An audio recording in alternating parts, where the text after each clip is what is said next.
Taste the Daily. Chengalpattu மாவட்டம் பாலூர் அடுத்த வில்லியம்பாக்கம் பகுதியில் அரசின் நேரடி நெல் கொள்முதல் நிலையம் செயல்பட்டு வருகிறது. இதில் வில்லியம்பாக்கம் சுற்றுவட்டார பகுதிகளான குருவன்மேடு, ரெட்டிப்பாளையம், கரும்பாக்கம், ஆத்தூர், கொங்கணாஞ்சேரி, பாலூர் உள்ளிட்ட 15க்கும் மேற்பட்ட கிராமங்களைச் சேர்ந்த சுமார் 200க்கும் மேற்பட்ட விவசாயிகள் தங்களது நெல்லை 15 நாட்களுக்கு மேலாக அரசு நேரடி நெல் கொள்முதல் நிலையத்தில் கொண்டு வந்து வைத்துள்ளனர். தற்போது தற்காலிகமாக நடைபெற்று வரும் இந்த அரசு நேரடி நெல் கொள்முதல் நிலையத்தில் அதிக அளவில் கொண்டு வரும் விவசாயிகளின் நெல்களை மட்டுமே அதிகாரிகள் கொள்முதல் செய்து கொள்வதாகவும், சிறு விவசாயிகளின் நெல்லை டோக்கன் என்ற பெயரிலும் குறைவான அளவில் நெல்லை எடுத்து வரும் விவசாயிகளை அலைகழித்து வருவதாகவும் குற்றச்சாட்டுகள் எழுந்துள்ளன.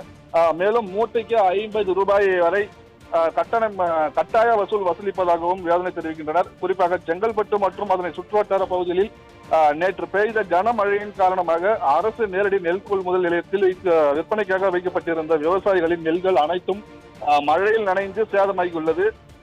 இதனால் விவசாயிகள் கடும் வேதனை அடைந்துள்ளனர்.